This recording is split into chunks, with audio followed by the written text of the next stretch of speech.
মুসলমানের ভিতরে মুনাফিক যারা, তাদের মাধ্যমে ইসলামের সবচাইতে বেশি ক্ষতি হয়। জোরে কোন ঠিক কিনা? আমি এখানে এসেছিলাম রাতের বেলা, কেবল ওয়াজ সাইজ করছি, মোটামুটি আপনারা কেবল মনোনিবেশ দিচ্ছেন, ঠিক ওই সময়ই আমার ওয়াজকে বন্ধ করে দেওয়া হলো। যিনি বন্ধ করলেন, আপনারা তাকে মুসলমান বললেও কোরআন হাদিসের দৃষ্টিতে উনি হলেন মুনাফিক। জোরে কোন কথা ঠিক কিনা?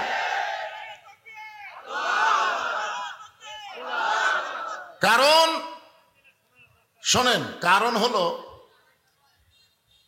ইসলামের কিভাবে তারা ক্ষতি করে। আল্লাহ রাসূল যখন মসজিদে নববীর ভিতরে জোহরের নামাজের ইমামতি করতেছিলেন, নামাজ পড়া অবস্থায় আল্লাহ তাআলা একটা আয়াত নবীর উপরে নাজিল করলেন। নবী কিন্তু নামাজ পড়াচ্ছেন, ইতিমধ্যে আয়াতও নাজিল হয়ে গেছে। আয়াতটা হলো ইয়া আইয়ুহান নাবিয়্যু হারজিল মুমিনিনা আলাল কিতাল। ওগো নবী, শুধু জামাতবদ্ধভাবে নামাজ পড়লে হবে না, যারা আপনাকে ইক্তেদা করে মুসল্লি হয়েছে তাদেরকে স্ট্যান্ডিং আর্মি হিসাবে গড়ে তুলতে হবে। কারণ যে কোনো সময় মক্কার কাফেরেরা মদিনাকে আক্রমণ করতে পারে, আর মদিনা আক্রমণ করলে নামাজ দিয়া, রোজা দিয়া, দোয়া দিয়া আপনি মদিনা রক্ষা করতে পারবেন না। ওদের বিরুদ্ধে অস্ত্র ধারণ করা লাগবে। এ কথা কার? আপনারা বলেন তো, এই আয়াত নাজিল হচ্ছে কোন সময়? নামাজের সময়। নামাজ শেষ করার পরে আল্লাহ রাসূল বললেন, সাহাবীরা, একটা আয়াত আল্লাহ পাক আমার উপর নাজিল করলেন, আয়াতটা হলো এইরকম। তখন সামনে কাতারের একজন মুসল্লি, মাথায় পাগড়ি, মুখে দাড়ি, পরনে জুব্বা, নবীর কাছে গিয়ে বললেন, ইয়া রাসূলুল্লাহ, এইটা তো গন্ডগোলের আয়াত। আপনারা বলেন, আল্লাহ করলেন নাজিল আয়াত, আর এই বলতেছে এটা তো গন্ডগোলের আয়াত। 15.5 বছর এই ফ্যাসিস্ট আওয়ামী লীগ সরকারের সময় ইসলামী আন্দোলনের কোনো কথা বললেই ওরা বলতো গন্ডগোল। ধরে কোন কথা ঠিক কিনা? বলতো বদরুল শীত তো ওয়াজ করবার আসেনি, এটি গন্ডগোল লাগবার আইছে। চিন্তা করে দেখেন, শুধু আমাকে না, নবীকে পর্যন্ত বলতেছে, হুজুর এইটা তো গন্ডগোলের আয়াত। আপনারা বলেন, ইসলামী আন্দোলন কি গন্ডগোল? ইসলামী আন্দোলন কি গন্ডগোল? অন্ধকার থেকে মানুষ আলোর দিকে যাবে, এইটাকে যারা গন্ডগোল বলবে তারাই হলো মুনাফিক। জোরে কোন কথা ঠিক কিনা? আল্লাহ রাসূল তো চিন্তা পড়ে গেলেন যে সামনে কাতারে মুসল্লি, যে দাড়ি, এটা কি লেখছেন রে বাবা? পাশের সবাইকে বসতে বলেন, বসার জায়গা আছে না? আচ্ছা আচ্ছা,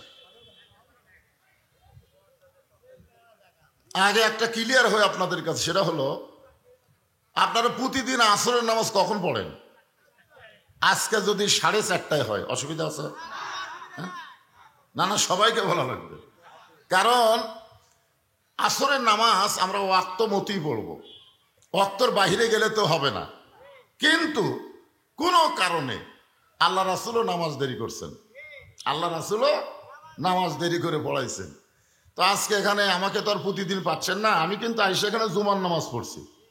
এখানে জুমা নামাজ পড়ার কারণ হলো আমাকে 2টার পরে তুলে দিবে, আমি একটানা ঘন্টা 2 ওয়াজ শুনে আপনাকে মোটামুটি একটা, কিন্তু বসে থাকলাম ঘরে, আপনারাও খালি ঘুর ঘুর করেন রাস্তায়, মাহফিলে বসেন না, যার কারণে আমাকে তুলে দিল দেরি করে। এত বুঝবার পারে না যে আমাকে তুলে দিলেই লোক হবে। গত বছর খামটার দিনে আমার ওয়াজ ছিল হরিপুর, দিনের বেলায় আমাকে নিয়ে যায় না, এগুলো ভাই খালি নিয়ে যান। যখন নিয়ে গেছে 15-20 জন লোক, খুতবা শেষ হতে হতে আর বসার জায়গা নেই। এ আপনাকে শিবগঞ্জের হরিপুর। ব্যাপারটা হলো, আপনারা যারা এখানে এসেছেন একটু লম্বা চড়া কথা শুনবার গেলে একটু আজকের দিনে নামাজ একটু দেরিতে হবে, সমস্যা আছে? হ্যাঁ, তাই বলে মনে করেন না যে নামাজ বাদ দেওয়া আছে, তা না। তো যে কথা বলতেছিলাম, নবী চমকে গেলেন যে আমার সামনে কাতারের সাহাবী বলতেছে গন্ডগোলের আয়াত। ই কে? ই আসলে কে? সঙ্গে সঙ্গে আল্লাহ বললেন, ومن الناس من يقول آمنا بالله অবিল ইয়াউমিল আখিরি ওয়া মা হুম বিমুমিনিন। মানুষের মধ্যে এমন কতগুলো মানুষ আছে যারা বলে আমরা আল্লাহকে বিশ্বাস করি, আখিরাতকে বিশ্বাস করি। আল্লাহ বলেছে এরা মুমিনই না, এরা মুমিনই নয়। তাহলে এরা কি? টুপি মাথার দেওয়া দাড়ি রাখা লোকগুলো কি মুমিন যদি না হয় এরা কি? আরো জোরে বলেন। আমাদের বাংলাদেশে এরকম মুনাফিক আছে না নাই? জোরে কোন আছে না নাই? হ্যাঁ, আমরা আর যাই হোক মুসলমানের ঘরে আল্লাহ কবুল করেছেন। আমাদের ভাগ্য এত ভালো, আল্লাহ আমাদেরকে বিশ্বনবীর উম্মত হিসাবে কবুল করেছেন। খুশি না বেজার? আছেন আমার মুক্তার, আছেন আমার বারিস্টার, সেই বিচারের হাইকোর্টেতে তিনি আমায় করবেন পার। আমি পাপী রাসূল জাবিন্দার। আল্লাহ যখন হাকিম হবেন, আমাদেরকে আসামি বানায় বিচার শুরু করবেন, ওই সময় আমাদের নবী আমাদের ব্যাপারে ওকালতি করে আমাদেরকে জামিন করে আল্লাহর জান্নাতে পৌঁছায়া দিবে। কোন উম্মতের ভাগ্য এমন না। বাবা আদম থেকে ঈসা আলাইহিস সালাম পর্যন্ত যত নবী এসেছেন, ওই নবীর উম্মতের ভাগ্য এত ভালো নয় যেমন ভাগ্য আল্লাহ আমাদেরকে দান করেছেন। এজন্য আমরা সবাই কি বলি? আল্লাহুম্মা সাল্লি আলা মুহাম্মদ, আল্লাহুম্মা সাইয়্যিদিনা মুহাম্মদ। আমরা এমন একজন নবী পেয়েছি, তিনি শুধু নবী ছিলেন না, তিনি আমাদের নেতা। জোরে বলেন কি? আমার নেতা, তোমার নেতা। 13 বছর নবী মক্কায় ছিলেন, তখন কিন্তু নবী নেতা ছিলেন না। নবী যখন 13 বছর মক্কায় ছিলেন, তখন নবী নেতা ছিলেন না। জোরে কোন কি ছিলেন না? শুধু নবী ছিলেন। কিন্তু হিজরত করার পরে যখন মদিনায় গেলেন, তখন শুধু নবী ছিলেন না, তিনি নেতা হয়ে গেলেন। আপনাদের কাছে আমি জানতে চাচ্ছি, নবী 13 বছর মক্কায় ছিলেন, মুসলমানের সংখ্যা হলো মাত্র 320 জন। 13 বছরে মুসলমানের সংখ্যা কত? 320 জন। হিজরত করার পরে মদিনায় গেলেন, নবী যখন নেতা হলেন 8 বছরে 10,000 মুসলমান নিয়ে নবী মক্কা বিজয় করলেন। এখন আপনারা বলেন, আমরা হুজুরেরা হব ইমাম আর শয়তানেরা হবে নেতা। আমাদের বাংলাদেশের নেতাগুলো ছিল শয়তান আর আমরা ছিলাম মসজিদের ইমাম। জোরে কোন ঠিক কি না? আমাদের দ্বারা এই 15.5 বছর বলেন স্বাধীনতার পর থেকে আমরা ইসলামের তেমন কিছু করতে পারিনি। মানুষকে কোরআনের কথা বলেছি, কিন্তু মানুষ সেটা তেমন গ্রহণ করেনি। ঠিক কিনা বলেন? কারণ আমাদের কাছে নেতৃত্ব নাই, আমাদের কাছে কি আছে? ইমামতি আছে। জোরে কোন কি আছে? ইমামতি আছে। আজকাল অনেকগুলো ইমাম তো গত 15 বছর ভয়ের ঠেলায় দোয়া করছে, রব্বানা আতিনা ফিদ দুনিয়া হাসিনা। কি করবেন? হাসানার জায়গাত হাসিনা মারিছে। জোরে কোন ঠিক কিনা? আয় হায়। আসলে আল্লাহর কোরআন দিয়ে যখন বাংলাদেশ চলবে, তখন প্রত্যেকটা মুসলমানের কলিজায় কেবলমাত্র আল্লাহ ছাড়া অন্য কারো ভয় থাকবে না। জোরে কোন ঠিক কিনা? এই জন্য একটা আয়াতে কারিমা সময়ের দিকে খেয়াল করে আপনাদের সামনে তাফসীর করা হবে। ইয়া আইয়ুহাল্লাযীনা আমানুত্তাকুল্লাহা হাক্কা তুকাতিহি ওয়া লা তামুতুন্না ইল্লা ওয়া আনতুম মুসলিমুন। মক্কায় যখন আমাদের নবী ছিলেন, তখন তো একজন নেতা ছিল। ঠিক কিনা বলেন? নবী কি? শুধু নবী। নেতাকে আবু জেহেল। ধরে কোন নেতাকে? আবু জেহেল। নবী কিন্তু কলেমার দাওয়াত দিয়েছেন, মক্কায় কলেমাকে ঠিক কিনা বলেন? এখন নবী হিজরত করে যখন মদিনায় গেলেন, তখন নেতা কি অন্য একজন ছিল না নবী ছিলেন? নবী ছিলেন। দেখেন কি অবস্থা হলো, যে মক্কা থেকে গভীর রাত্রে নবী হিজরত করলেন, সেই মক্কা আবার বিজয় হয়ে গেল। ধরে খান সুবহানাল্লাহ। আজকে আমাদের বাংলাদেশ কি পরাজয় না বিজয়? যারা স্বাধীনতার দল বলে দীর্ঘ 15.5 বছর ধরে আমাদেরকে এমন ভাবে গোলামির শৃঙ্খল আবদ্ধ করেছিল যে আমরা আল্লাহর ভয় নিয়ে জবান খুলে কোনো কথা বলতে পারিনি। জোরে কোন কথা ঠিক কিনা? হ্যাঁ, কথা বলবার গেলেই কয় গন্ডগোল। এখন আসেন, ইমানদারকে লক্ষ্য করে আল্লাহ বলতেছেন, যারা আমাকে বিশ্বাস স্থাপন করেছ, তোমাদের 1 নম্বর আমল হচ্ছে আত্তাকুল্লাহ। 1 নম্বর আমল কিন্তু নামাজ না, কারণ বহু নামাজি আছে আল্লাহ ভয় করে না। আছে না নাই? আছে না নাই? ভয় করলেও হাক্কা তুকাতিহি এটা বোঝে না। আসরের নামাজ পড়ে জমির ধান দেখবার গেছে, যায় দেখে ওপর জমির পানি চলমল করতেছে, নিচে ওর জমির পানিই নেই। ও তখন চারিদিকে তাকায়, এভাবে চারিদিকে তাকায়, দেখে আশেপাশে কেউ নাই। আস্তে করে বসে জমির আল কাটে দেয়। আল কাটে দেওয়ার পরে ওই পানি দিয়ে হাত ধুয়ে আবার চারিদিকে তাকায়, দেখে কেউ দেখেনি। তখন মনে মনে কয় আলহামদুলিল্লাহ, কেউ দেখেনি। আপনার বলে লোকটা কিন্তু নামাজি, লোকটা কিন্তু নামাজি, কিন্তু বেঈমান। কারণ ঈমান যদি থাকতো তাহলে তার কলিজার মধ্যে সর্বপ্রথম আল্লাহর ভয়ে সে বলতো, কেউ না দেখলেও আল্লাহ দেখেছে। জোরে কোন কথা ঠিক? আপনার বলেন তো, আমাদের বাংলাদেশে কেউ না দেখলেও আল্লাহ দেখতেছে, এই বিশ্বাস কি আমাদের কলিজার মধ্যে আছে? না। এই বিশ্বাস আসবে কখন? যখন একজন ভালো মানুষকে, আল্লাহওয়ালা মানুষকে আমাদের বাংলাদেশের নেতা করা হবে। জোরে কোন ঠিক কিনা? কারণ আমি তো জন্মের পরে দেখছি বাপের দেশ। কিছুদিন আগে হাসিনা কইছিল না, পলাবো না, পলাবো না, এ দেশ আমার বাপের, এ দেশ আমার। জোরে কোন কথা ঠিক কিনা?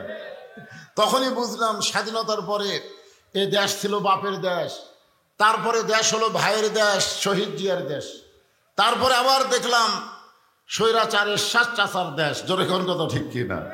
এরপরে দেখলাম ভাবির দেশ, এরপরে দেখলাম আবার বাবের মেয়ে হাসিনার দেশ, তারপরে ভাবি, তারপরে ভোট পাক বা না পাক জোর করে 15.5 বছর হাসিনা। জোরে কোন ঠিক কিনা?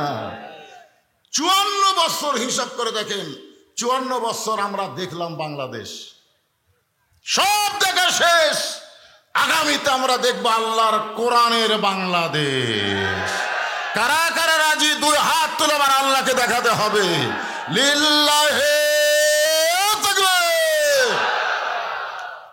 আল্লাহর কোরআন দিয়ে যখন রাষ্ট্র চলবে, যিনি তিনি নেতা হতে পারবেন না। নেতা হবার গেলে তার 1 নম্বর যোগ্যতা হলো মসজিদের ইমামতি করা লাগবে। আপনারা সত্যি করে বলেন তো, বাংলাদেশে যত দল আছে সব দলের নেতারা কি ইমামতি করতে পারবে? 1 নম্বর গুণ, তুমি যদি মুসলমানের নেতা হবার চাও, তোমাকে নামাজ পড়া হবে না, নামাজ পড়াও লাগবে। এখন কোন দলের নেতারা নামাজ পড়াবার পারে, এটা কি আপনাকে চোখের লোক দিয়ে দেখান লাগবে? 3 জন মুসল্লি মসজিদের মধ্যে গেছে, ইমাম আসেনি, ইমাম আসেনি।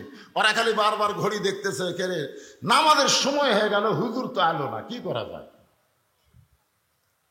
কিছুক্ষণ পরে যখন হুজুর না আসলো, তখন ওরা 3 জন গল্প করতেছে, ভাই এখন তো নামাজ পড়ান লাগবে, আমাকে 3 জনের মধ্যে কে সামনে যাবে? একজন হলো আওয়ামী লীগ, একজন বিএনপি, আর একটা জামাত। তখন আওয়ামী লীগ বলতেছে, তুই সামনে যা, তুই সামনে যা, কারণ আমাদের পিছনে থাকার অভ্যাস আছে, সামনে যাওয়ার অভ্যাস নাই। যারা সারা জীবন পিছনে থেকেছে ওরা কোনোদিন সামনে যেতে পারবে না, যারা সামনে যাবে তারাই হবে নেতা। জোরে বলেন কথা ঠিক? 1 নম্বর গুণ হচ্ছে আত্তাকুল্লাহ, ভয় করতে হবে আল্লাহর। আল্লাহর ভয় করতে গেলে ডক্টর কামালের সংবিধান দেওয়া হবে না, ইংরেজদের আইন দিয়ে আল্লাহর ভয় হবে না। আল্লাহর ভয় তৈরি করতে গেলে আল্লাহর কোরআনে রাষ্ট্র লাগবে। জোরে কোন ঠিক কিনা? এই যে দেখতেছেন যে কোরআনের তাফসীর শুনতে এসেছেন, এই কোরআনটা আসলে কি? এই কোরআনটা গ্রহণ করলে একজন নেতার চরিত্র কেমন হবে, একজন কর্মীর চরিত্র কেমন হবে, হাক্কা তুকাতিহি, এইটা দিয়া আমি আপনাদের বুঝাবার চাই। একজন কর্মী যখন কোরআনকে গ্রহণ করবে, ওই কর্মীর 1 নম্বর বিশ্বাস হবে, কেউ না দেখলেও আল্লাহ দেখতেছে। একজন নেতা যখন রাষ্ট্র পরিচালনা করবে, তার অন্তরে ভয় হবে, কেউ না দেখলেও কে দেখতেছে। আজকে আমাদের বাংলাদেশে আমরা চারিদিকে খেয়াল করি পুলিশ আছে কিনা, র্যাব আছে কিনা, এই খেয়াল করে আমরা চলি। এতদিন তাই চলেছি। আল্লাহর খেয়াল করে যায় আনেন। আল্লাহ বলেছেন লা তামুতুন্না, মৃত্যুবরণ করো না, ইল্লা ওয়া আনতুম মুসলিমুন, যতক্ষণ মুসলমান না হবে। আপনারা বলেন তো, আমরা যারা মুসলমান আমাদের মরাটা কোনো ব্যাপার হলো? কি মনে করতেছেন? তুর পর্বতের কিনারায় মুসা আলাইহিস সালাম দাঁড়িয়ে আছে। আল্লাহ বলে, মুসা তোমার খবর কি? মুসা বলতেছে, আল্লাহ খবর তেমন কিছু না, আপনাকে একটা প্রশ্ন করব। আল্লাহ বলে, মুসা কি প্রশ্ন? আপনারা বলেন তো, মুসা যে প্রশ্ন করবে এটা আল্লাহ জানে কি জানে না? জানে। তারপরে আল্লাহ মুসার মুখ থেকে শুনতে চায়, তোমার প্রশ্নটা কি? মুসা বলতেছে, আল্লাহ আমার প্রশ্ন হলো, আমার যা আছে তোমার তা নাই। আল্লাহ বলে, মুসা তোমার এমন কি আছে যে এটা আমি আল্লাহর নাই? মুসা বলতেছে, আল্লাহ আমার মৃত্যু আছে কিন্তু আপনার মৃত্যু নাই। আল্লাহ বলে, মুসা মৃত্যু তোমার কাছে কেমন মনে হয়? মুসা বলতেছে, আল্লাহ আমাকে যত নিয়ামত দান করেছেন তার মধ্যে উত্তম নিয়ামতের নাম হলো মৃত্যু। আসলে আমরা সুবহানাল্লাহ যতই বলি, আমরা কি মরবার চাই? মুসা আলাইহিস সালাম কি তাহলে ভুল করছে? যে আল্লাহ আপনি আমাকে নবী বানাচ্ছেন, কালিমুল্লাহ ডিগ্রি দিচ্ছেন, যত নিয়ামত আমাকে দেন না কেন, সমস্ত নিয়ামতের শ্রেষ্ঠ নিয়ামত হলো মৃত্যু। আল্লাহ কয়, মুসা রে, মানুষ দুনিয়াতে গেলে মরবার চায় না, আর সেই মৃত্যু তোমার কাছে উত্তম মনে হওয়ার কারণ কি? মুসা বলতেছে, আল্লাহ কারণ হলো তিনটা। ধরে বলেন কয়টা? উকিল বলতেছে, আপনি তো একটা দলের নেতা, আপনার ফাঁসির রায় কার্যকর হবে, ফাঁসি থেকে যদি বাঁচতে চান তাহলে রাষ্ট্রপতির কাছে দরখাস্ত করেন, রাষ্ট্রপতি যদি আপনাকে মাফ করে দেয় আপনার আর ফাঁসি হবে না। আসামি খালি মুচকি মুচকি হাসে। উকিল বলে, হাসেন কেন? বলে, হাসার কারণ হলো তোমার কথা শুনে। তুমি আমাকে বলতেছো রাষ্ট্রপতির কাছে দরখাস্ত করলে রাষ্ট্রপতি মাফ করলে আমার ফাঁসি হবে না, কিন্তু তুমি কি জানো আমি আমার জীবনে 3টা রাষ্ট্রপতিকে দেখেছি ক্ষমতায় থাকা অবস্থায় মারা গেছে। একটা হলো বঙ্গবন্ধু শেখ মুজিবুর রহমান, একটা হলো জিয়াউর রহমান, একটা হলো জিল্লুর রহমান। যারা ক্ষমতার থাকতে মরে যায় তাদের কাছে কোনো ইমানদার জীবন ভিক্ষা চাবে না। জোরে কোন কথা ঠিক? এখন উকিল বলতেছে, এই গোয়ার্কের কারণে তো আপনার ফাঁসি হবে। তা এখন আল্লাহর বান্দা বলতেছে, ফাঁসি হবে কিন্তু মৃত্যু হবে না। আপনারা বলেন তো কি হবে না? ফাঁসি হবে কিন্তু মৃত্যু হবে না। যারা প্রকৃত মুসলমান তারা বিশ্বাস করেন আমাদের মৃত্যু হবার পরে, কিন্তু আমাদের মৃত্যু মৃত্যু না, আমাদের মৃত্যুটা কি? মুসা আলাইহিস সালাম বলতেছে, আল্লাহ মৃত্যুকে মহব্বত করার, পছন্দ করার কারণ হলো 3টা। 1 নম্বর কারণ হলো না মরলে জান্নাতে যাওয়া যাবে না। এত সুন্দর জান্নাত আল্লাহ কার জন্য বানাছে? হিন্দুদের জন্য, খ্রিস্টানের জন্য, ইহুদির জন্য? আল্লাহ কোরআনে ডাইরেক্ট বলেছেন, ফাদখুলি ফি ইবাদি ওয়াদখুলি জান্নাতি। এখন আপনারা ইমানের বলে বলেন হয়ে বলেন, আল্লাহ মুসলমান বানাইছে কার, জান্নাত বানাইছে কার জন্য? মুসলমানের জন্য কব না, আমাদের জন্য। যেই বলবো আল্লাহ জান্নাত বানাইছে কার জন্য, আপনারা বলবেন আমাদের জন্য। আল্লাহ জান্নাত বানাইছে কার জন্য? তা আপনারা যারা জান্নাতে যাবার চান, আপনারা যত অবস্থায় জান্নাতে যাওয়ার পারবেন? কথা বলেন, কি হয়ে যাওয়া লাগবে? কারণ লাইলাতুল মিরাজে আমাদের নবী সমস্ত নবীর ইমামতি করেছেন। সুবহানাল্লাহ বলেন। সেই মসজিদের নাম হলো বাইতুল মুকাদ্দাস। কাবা ঘরের মধ্যে 1,24,000 নবীর জায়গা হবে না। কাবা ঘর আপনারা যারা হজ করছেন তারা দেখেননি, মাত্র 18 থেকে 20 জন মুসল্লি কাবা ঘরের ভিতরে জায়গা হবে। কাবাকে সামনে নিয়ে আমরা নামাজ পড়ি, কিন্তু কাবার এরিয়া কি খুব বড়? কিন্তু বাইতুল মুকাদ্দাসের এরিয়া বিশাল এরিয়া। বাইতুল মুকাদ্দাসের ভিতরে সমস্ত নবী রাসূলকে নিয়ে আমাদের নবী ইমামতি করেছে। জোরে কর সুবহানাল্লাহ। লাইলাতুল মিরাজে এই জন্য আমাদের নবীর একটা ডিগ্রি হলো ইমামুল আম্বিয়া, ইমামুল মুরসালিন। ফেরেশতা জিবরাইল বলে, হুজুর আপনি যে ইমামতি করলেন আপনার পিছনে মুসল্লি কারা, শুনবেন না? রাসূল বললেন, জিবরাইল কারা? বলে সমস্ত নবী রাসূল আপনার মুসল্লি। আল্লাহ নবী বললেন, তাহলে আমি এক নজর সবাইকে একটু দেখবার চাই। একটা চোখে এনে নবীকে ডাল করানো হলো, হুজুর আপনি দেখেন সমস্ত নবীরা নবীর দিকে তাকায় আছে, আর আমাদের নবীর সমস্ত নবী রাসূলের দিকে তাকায় আছে। জোরে কোন সুবহানাল্লাহ।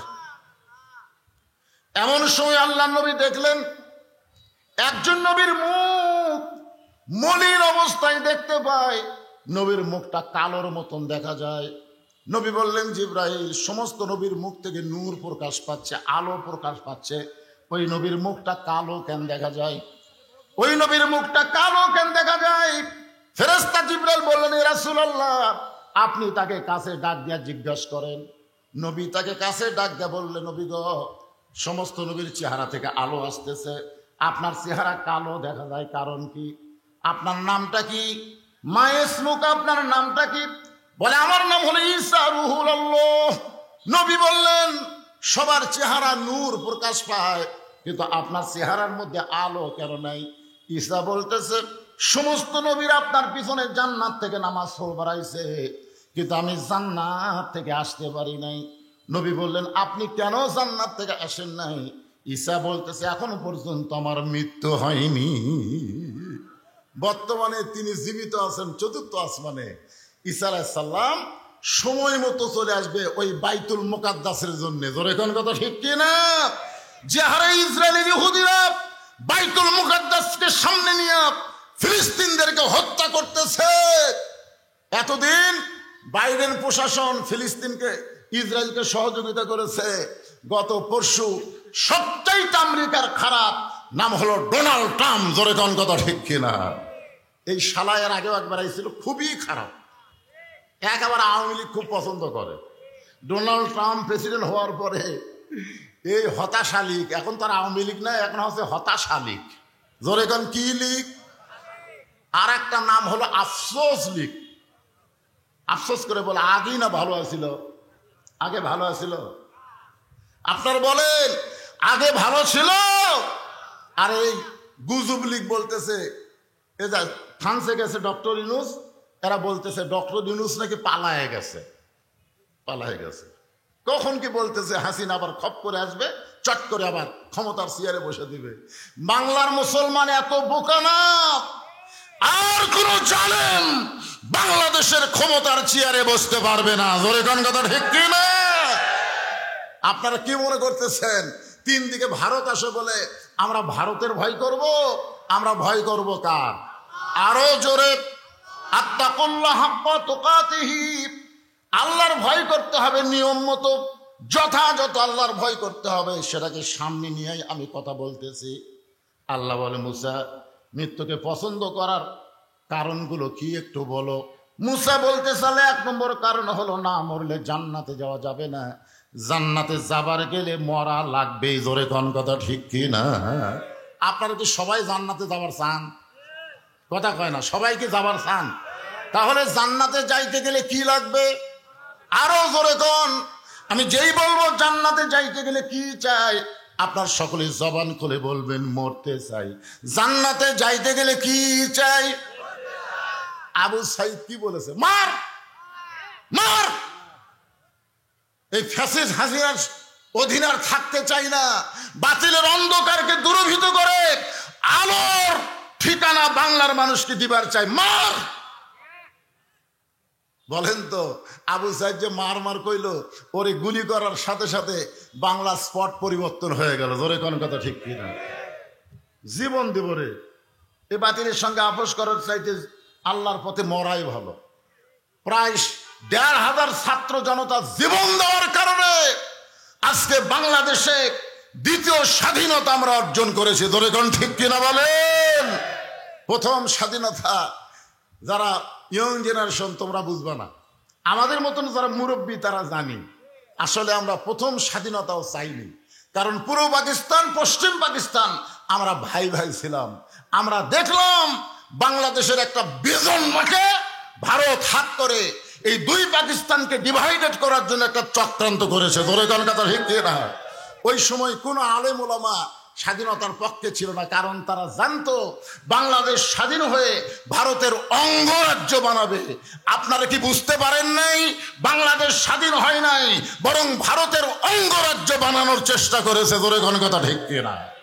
এ হাসিনা সরকার জায়গা দিছে কোথায়? আল্লাহর ওলি বলেছেন। আল্লাহর ওলি কি বলেছেন শোনেন নাই? যেমন একটা সময় আসবে বাংলার জনগণ গাছের গোড়ায় এমন নাড়া দিবে, দিল্লির মামু বাড়ি গিয়ে পড়বে। জোরে কোন কথা ঠিক কিনা? তার মানে আল্লাহর ওলি বুঝেছিলেন আল্লামা সাইদি হুজুর, এর মামু বাড়ি হলো দিল্লি, আর নানার বাড়ি হলো দিল্লি, আর মায়ের খবর, আর দাদার খবর, দাদির খবর বাংলার যুবকেরা জানে না তো। তাই জাতির পিতা, জাতির পিতা না জুতের পিতা, কয়দিন পরে বুঝবা। জোরে কোন ঠিক কিনা? প্রথম স্বাধীন যখন বাংলাদেশ হলো, মাত্র 2.5 বছরের ভিতরে স্বাধীনতাকে দূর করে বাকশাল কায়েম করলো এই হাসিনার বাপ। জোরে কোন কথা ঠিক কিনা?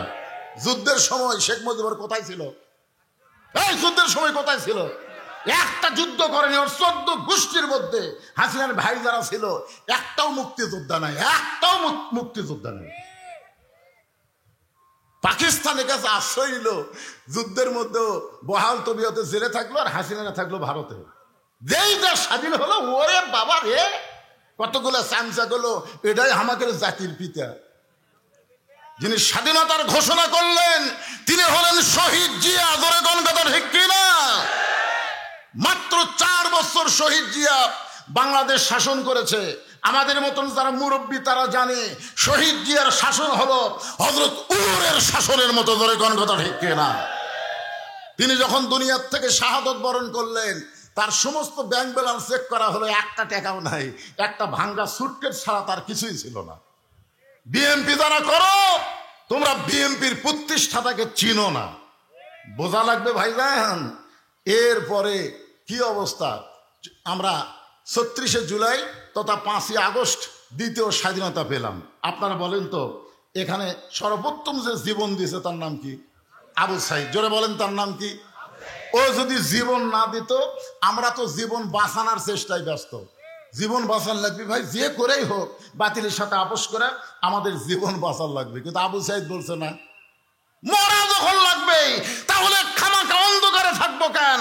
আলোকিত জীবন চাই। জোরে কোন কথা ঠিক কি না? ঢাকাত গেলাম, একটা রোডের নাম হলো আবু সাইদ রোড।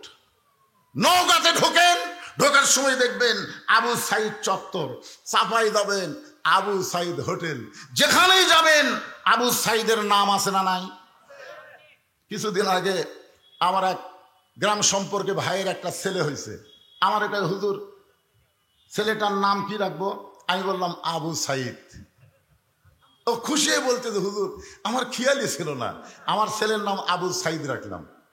আমার এক খালা, তার এক মেয়ে, কয়েকদিন আগে একটা কন্যা সন্তান জন্ম দিয়া খালা আমারে মোবাইল করে বলতেছে, হুজুর বাবা একটা মেয়ে হয়েছে, নাম কি রাখবো? আমি কইলাম হাসিনা। যে কোজে হাসিনা, খালার রাগে বাঁচি না। খালা আমারে কয়, তুমি একটা আলেম মানুষ, তোমার কাছে একটা মেয়ের নাম শুনতে চাইলাম, আর তুমি একটা জালেমের নাম কইলে। আমি কান ধরে কইলাম, খালা হাসিনা, এই হাসিনা। আমি তখন থেকে চিন্তা করলাম 100 বছর পর্যন্ত বাংলাদেশের কোন মেয়ের নাম হাসিনা রাখা হবে না। জোরে কোন কথা ঠিক না? প্রায় 1400 বছর হয়ে গেছে। গোটা পৃথিবীর মুসলমানের ভিতরে ইয়েজিদ নামে কোন মুসলমান আছে? জোরে কোন আছে? ইয়েজিদের চাইতেও খারাপ হলো হাসিনা। জোরে কোন কথা ঠিক না? আবু সাইদ জীবন দিল, আমাদেরকেও জীবন দেওয়া লাগবে। আমরা মরতে চাই, আর মরাটা যেন মুসলমান হিসাবে হয়। আল্লাহ বলে, মুসা মৃত্যুকে পছন্দ করার 2 নম্বর কারণ কি? মুসা বলতেছে, আল্লাহ মৃত্যুকে পছন্দ করার 2 নম্বর কারণ হলো আমার মৃত্যুটা কেবলমাত্র আপনার জন্য আমি অক্ষ করেছি। আমার সামনে যারা বসে আছেন, দাঁড়িয়ে আছেন, সবাই অন্তর থেকে বলবেন, আমরা মরবো কার জন্যে? আরো জোরে কোন, মরবো কার জন্যে? আল্লাহর জন্য। যদি মরতে চাই, ভারতের কোনো ক্ষমতা নাই, আমেরিকার কোনো ক্ষমতা নাই বাংলাদেশের 1 ইঞ্চি জায়গা দখল করে। ধরে কোন কথা ঠিক কিনা? আপনারা হয়তো বলবেন হুজুর ফিলিস্তিনে যেভাবে মুসলমানকে মারতেছে ফিলিস্তিন কি বিজয় লাভ করবে? অচিরেই অচিরেই আপনারা দেখবেন ইসরায়েলের মানচিত্র পৃথিবী থেকে উধাও হয়ে যাবে। গোটা পৃথিবীর মুসলমান জীবন দেওয়া শিখেছে। জোরে কোন কথা ঠিক কিনা? যে বাংলাদেশের মুসলমান জীবনকে তাকের মধ্যে বাস্কেটের মধ্যে লুকিয়ে রাখতেও জীবন দেবো না, জীবন দেবো না, কিন্তু জীবন দেওয়া শিখেছে। জোরে কোন ঠিক কিনা? এই জন্যে জীবন যখন দিব, জীবনটা কার জন্য দিব? আল্লাহর জন্যে। সঙ্গে সঙ্গে আল্লাহ বললেন, মুসা তুমি বড় চালাক, আমার জন্য যারা জীবন দেবে আমি আল্লাহ ঘোষণা করলাম, ওয়ালা তাকুলু লিমান ইউকতালু ফি সাবিলিল্লাহি আমওয়াতুন বাল আহইয়াউ ওয়ালাকিন লা তাশউরুন। আল্লাহর জন্য যারা জীবন দিবে তাদেরকে আল্লাহ বলেছেন তোমরা মৃত্যু বলো না, তাদেরকে মৃত্যু বলো না। আমাদের বাংলাদেশে যারা ফাঁসির কাস্টে গেছে, এই 24 স্বাধীনতার জন্য যারা জীবন দিয়েছে তাদেরকে আমরা মৃত্যু বলবো না, বরং তাদের সবাইকে আমরা শহীদ বলবো। জোরে কোন ঠিক কিনা? আপনারা আল্লাহর কোরআন আয়াতকে বিশ্বাস করেন না? আল্লাহ বলেছেন আমার জন্য যারা জীবন দিবে তাদেরকে তোমরা মৃত্যু বলো না। মুসা রে তুই খুব চালাক রে, আমার জন্য জীবন দেওয়া মানে সে মরবি না, এমন একটা জীবন আল্লাহ আমাদেরকে দিবেন। বুখারী শরীফের হাদিসের মধ্যে আছে, মা আহাদান ইয়াদখুলুল জান্নাতা ইউহিব্বু ইয়ারজি ইলা দুনিয়া ওয়া লাহুম আলাল আরদি মিন শাইইন ইল্লা শাহীদুন ইয়াতামান্না আন ইয়ারজি ইলা দুনিয়া ফায়ুক্তাল আশারা মাররাতান লিমা ইয়ারা মিনাল কারামাতি। রাওয়াহুল বুখারী কিতাবুল মাগাজি। হাসরের ময়দানে আল্লাহ তাআলা, একটু মনোযোগ দিয়ে শুনবেন, একটু মনোযোগ দিয়ে শুনবেন, আল্লাহ তাআলা সমস্ত শহীদদেরকে জান্নাত দিবেন। জান্নাত পাওয়ার পরে তারা দুনিয়াতে আসার জন্য ছটফট করবে। আল্লাহ বলবে, হে বান্দা তুমি আমার জন্য জীবন দিয়েছ, এ কারণে বিনা হিসাবে তোমাকে শাহাদতের মর্যাদা দিয়ে তোমাকে আমি সবচাইতে উত্তম জান্নাত দিয়ে দিলাম। উত্তম জান্নাত পাওয়ার পরেও তুমি দুনিয়াতে আসার জন্য কেন ছটফট করো? বান্দা বলবে, আল্লাহ দুনিয়াতে এই কারণেই যাব, প্রথম শহীদ হওয়ার সময় শাহাদতের কি মর্যাদা এটা নিজের চোখে দেখতে পেরেছি। জান্নাতে আসার পরে দেখতেছি শহীদের মর্যাদার চাইতে জান্নাতের শান্তি কম। ওগো আল্লাহ ফায়ুক্তাল আশারা মাররাতান, কম করে হলো আমরা 10 বার শহীদ হব, বাতিলের বিরুদ্ধে লড়াই করব। দুনিয়াতে বাতিল থাকবে আর আমরা জান্নাতে থাকবো, এটা সম্ভব না। কম করে 10 বার হলে শাহাদতের পিয়ালা পান করব। আমাদেরকে শহীদ হওয়া ভালো লাগে, জান্নাত ভালো লাগে না। বুখারী শরীফের হাদিস আপনাদের শোনায় দিলাম। আবু সাইদকে যদি আবার পাঠায় আল্লাহ, যা বাংলা যা, ওই আশাই কিন্তু বাতিলের বিরুদ্ধে জীবন দিবি। কারণ প্রথম জীবন যখন গুলি করেছে, আপনারা বলেন তো, ও আরে ও বাবারে চিল্লেছে, কতক্ষণ চিল্লেছে, এইটা তো আমরা সাক্ষী। গুলি করতেছে, ও পিছন দিকে যাচ্ছে, কোনো চিল্লাচিল্লি নাই। আবার গুলি করতেছে, ও পিছন দিকে যায়, আবার সামনে আসে, আবার গুলি করতেছে। তখন একজন ছেলে এসে আবু সাইদের হাত ধরলো, সাথে সাথে পড়ে গেল। জোরে কোন কথা ঠিক কথা বলেন। তার মানে বোঝা গেল বাতিলের বিরুদ্ধে যখন কোনো বান্দা জীবন দেয়, আল্লাহ তাআলা সমস্ত কষ্ট তার কাছ থেকে কেড়ে নিয়ে মায়ের কোলে সন্তান দুধ পান করতে করতে যেমন ঘুমায়, একটা শাহাদতের মৃত্যু পিঁপড়া কাটার চাইতেও যন্ত্রণা কম। জোরে কোন সুবহানাল্লাহ। তাহলে আমরা জীবন দেব কার জন্যে? সবাই বলেন ভাইরে, ভারত বলতেছে যে ভাবি হোক হাসিনা পাঠাবো, আর আমরা বলতেছি হাসিনা ঢুকবার দেব না, যদি ঢুকে ফাঁসির মঞ্চে লিয়া যাবো। জোরে কথা কন না, কথা কন না কেন? এই শালা 300টাই এমপি, আওয়ামী লীগের একটা এমপিও কিন্তু বাড়িতে আছে, সবগুলা বলে গেছে। আর কতগুলা কারেঙ্গা খাওয়া চামচা, কারেঙ্গা খাওয়া। জোরে খান কি খাওয়া? এই চামচাগুলা মাঝে মধ্যে ফেসবুকে পোস্ট দিচ্ছে, আবার আসিব ফিরে। ফেরে কাউয়া কাদের সবচাইতে বড় নেতা, এখনো পর্যন্ত অনবীক্ষণ যন্ত্র দিয়ে খুঁজে পাওয়া যাচ্ছে না এই শালা কাউয়া কুটি আছে। তোর কোন কথা ঠিক না? আর তোরা সিঙ্গারা খাওয়া নেতা চামচা, তোরা বলতেছিস আবার আসিব ফিরে। ইমানের বলে বলিয়ান হয়ে কথাগুলো আমাদের শুনতে হবে। আত্তাকুল্লাহ, হাক্কা তুকাতিহি, আমরা একমাত্র ভয় করব কার? এই ভয়টা নিয়ম মোতাবেক করা লাগবে। এই নিয়ম মোতাবেক ভয়টা কেমন, এইটা বোঝানোর জন্য বলতেছে, একটু মনোযোগ দিয়ে শুনবেন। আল্লাহ রাসূল যখন বদরের যুদ্ধে 311 জন সাহাবী নিয়ে রওনা দিলেন, বদরের যুদ্ধে হলো 313 জন, জোরে কোন কয়জন? 313 জন। কিন্তু নবী যখন প্রথম রওনা দিলেন, এমন সময় নবীর সঙ্গে রয়েছে 311 জন। ইতিহাস পড়ে দেখেন 313 জন, কিন্তু নবী রওনা দিলেন 311 জন। এমন সময় মুআয আর মুআব্বিস, দুইটা সন্তান নবীর সামনে গিয়ে বলতেছে, ইয়া রাসূলুল্লাহ, এতগুলো সাহাবী নিয়ে আপনি বদরের যুদ্ধে যাচ্ছেন, হুজুর মক্কার কাফিররা মদিনাকে আক্রমণ করতে আসতেছে, আমরা দুই ভাই আপনার সঙ্গী হতে চাই। আল্লাহ রাসূল বললেন, আমরা জিহাদের ময়দানে যাচ্ছি, আমরা কোনো খেলা দেখবার যাচ্ছি না। তুমি জানো এই যুদ্ধের ময়দানে গেলে তোমাদের জীবন যাইতে পারে। মুআয আর মুআব্বিস বলতেছে, আমরা আল্লাহর জন্য নিজের জীবনকে দিতে প্রস্তুত। রাসূল একজন নেতা হয়ে চিন্তা করলেন, এই ছোট ছোট বাচ্চাদেরকে জিহাদের ময়দানে না নিয়ে যাওয়া ভালো। এই জন্যই বললেন, তোমাদের বয়স হয়নি, তোমরা যাও, তোমাদের বয়স হয়নি, তোমরা যাও। মুআয বলতেছে, হুজুর বয়স কেমনে বুঝবেন আপনি, দেখেন না কেন আমাদের শরীরের দিকে?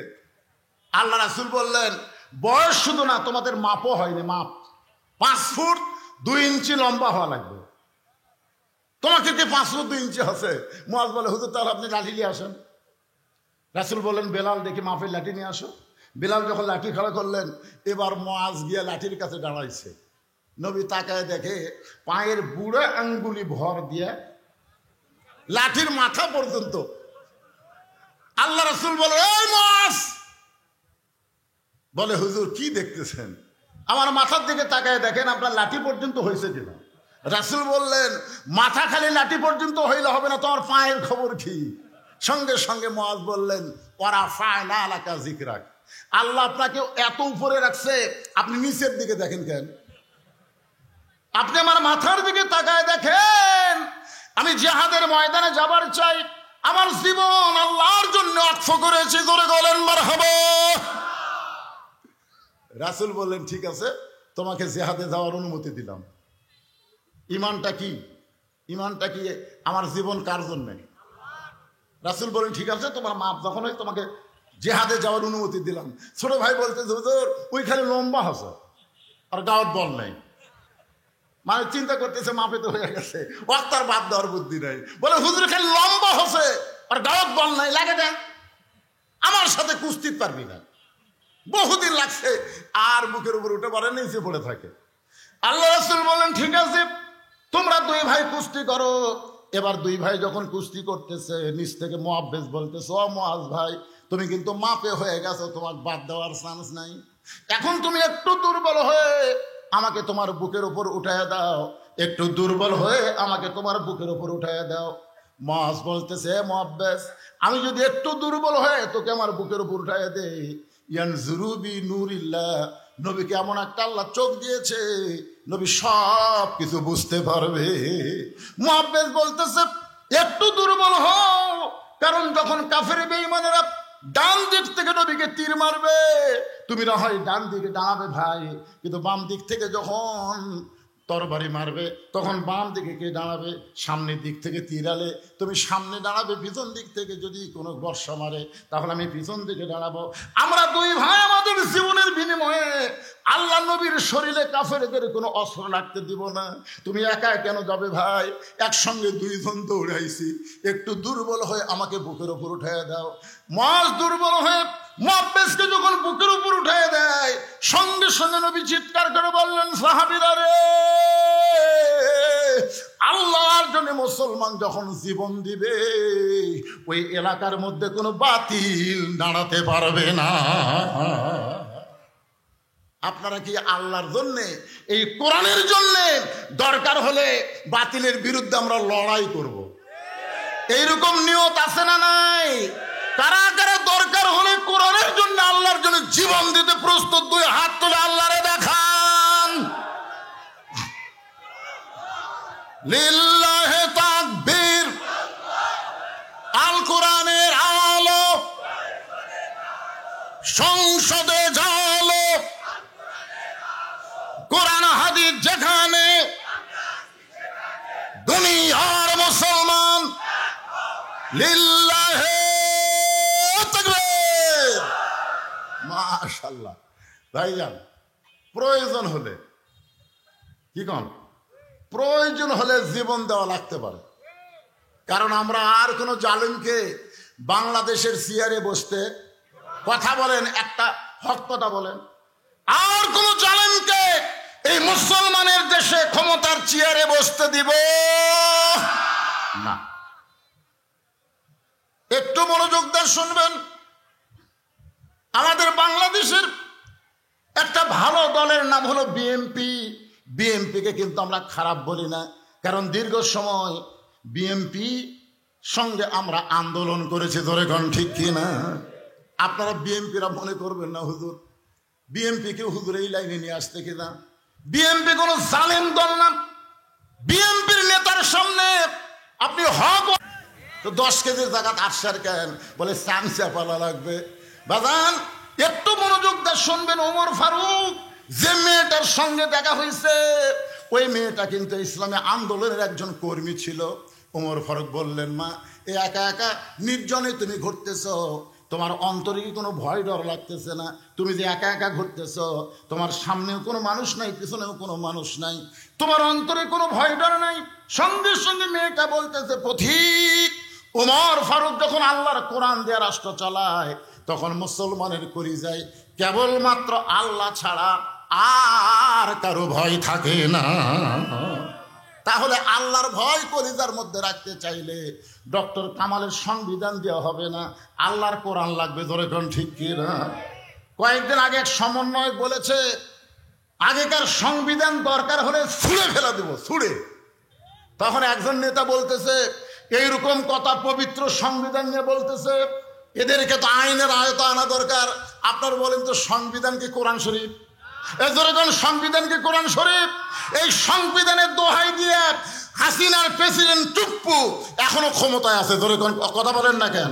এই শালা কিন্তু মারাত্মক, মারাত্মক। আপনি জানেন, ও নিজে বলেছে, আমি আওয়ামী লীগের পাবনা জেলার ছাত্রলীগ করে সভাপতি ছিলাম, তারপরে আওয়ামী লীগের সভাপতি হলাম, তারপরে প্রধানমন্ত্রী হাসিনার একটু পাঁচ সালাম করতে চাচ্ছিলাম, প্রধানমন্ত্রী সালাম দিল না আমার প্রেসিডেন্ট বানানোর জন্য।